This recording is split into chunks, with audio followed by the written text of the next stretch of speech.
What's up, guys? I'm BTC. There was a leak for the upcoming anniversary event just the other day, and with it came an announcement that seemed a bit out of place.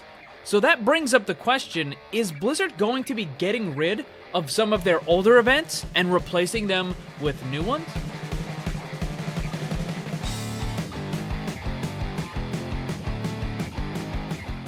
When I was making my video for the Overwatch anniversary event leak, I kind of glossed over something, and that was this screen right here. So originally when I made the video, I did a quick auto-translate, and I didn't really think much of it, because it just said items and contentions from past seasons are back. And I'm like, okay, that's not really a big deal. They always bring back the old items from the previous year. So whether it's Halloween Terror or Summer Games, whatever it happens to be, you can always get that previous year's stuff. But then when I was looking at the video after I had posted it, I noticed that the Roadhog was using a bunch of other character skins, and he wasn't actually using one from the anniversary event, because he didn't even get one last year. And I got to thinking, alright, I think that might mean something else. And a bunch of you guys also mentioned it in the comment section, and you told me on Twitter and in my Discord and stuff. And I think that what is basically the idea is that when you look at this, it says the items and contentions, which is pretty much the brawls, from past seasons are back. So it looks like what they're doing is a lot more than just bringing back last year's anniversary stuff.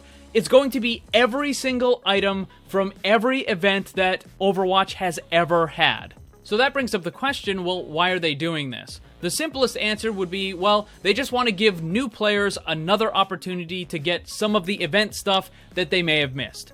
But some of you guys have suggested that it's possible they might be looking to replace some of those older events with new stuff.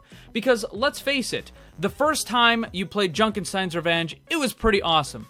The first time you played the Uprising event, it was pretty awesome.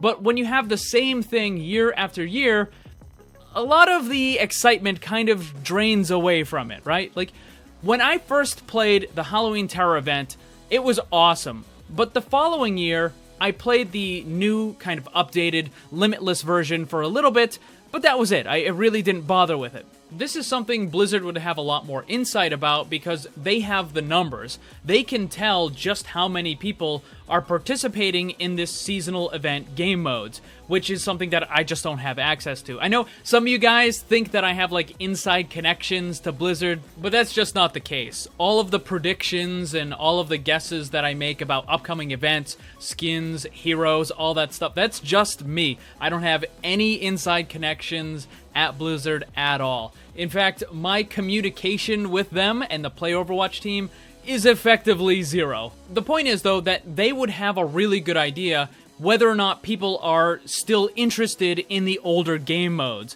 And if they're not interested, then it makes sense for them to try new stuff. So of course they could just create entirely new game modes for the existing seasonal events they have, or they could try coming up with entirely new seasonal events. So they could be based on real-world stuff, like Valentine's Day, Thanksgiving, whatever, because they do that kind of stuff over in World of Warcraft, and it seems to be fairly successful over there. So they could try to do that, or they could just create entirely new events that are not connected to any real-world holiday. Instead, they're based on something in the world of Overwatch, basically, so you would have, like, maybe something about the Omnic Crisis or whatever. I know we have the Archive event as it is, but, I mean, they could have other things as well, like the end of the Omnic War, or whatever it happens to be. I mean, there's a ton of different things that they could use. This would also allow Blizzard to kind of adjust the distribution of the seasonal events during the year. Because I don't know if you guys noticed, but at the very end and the beginning of a year, there's a lot of stuff. So you have the Christmas event,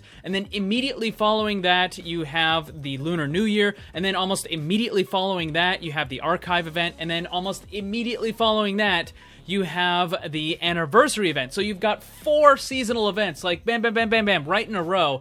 And then you have to wait for the Summer Games. And then you have the Halloween Terror, which are a little bit more spread out.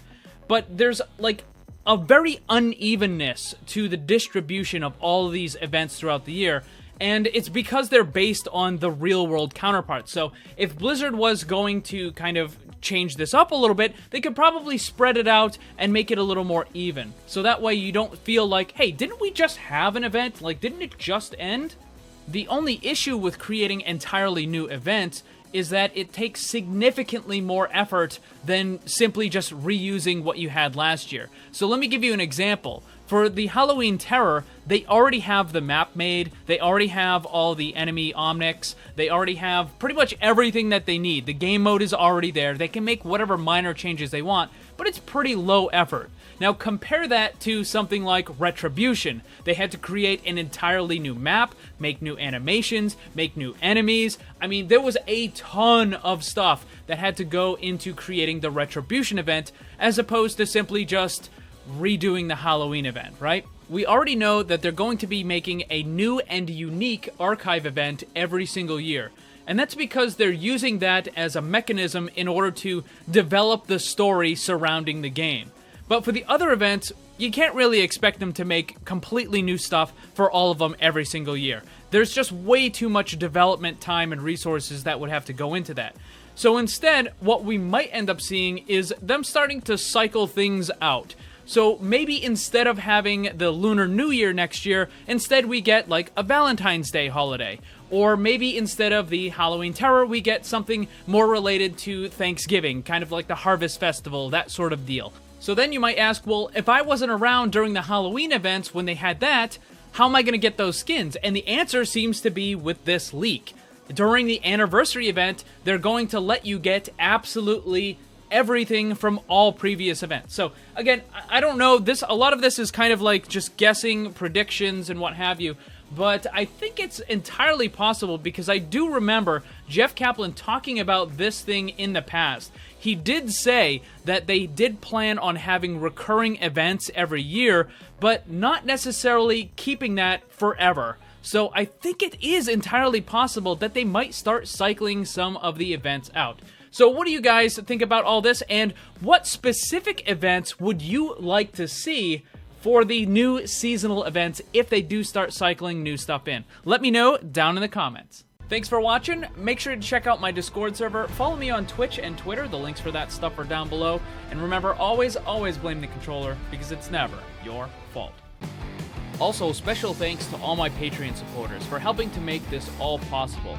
If you'd like to see what kind of cool rewards you can get for supporting the channel, check the links on screen and down below.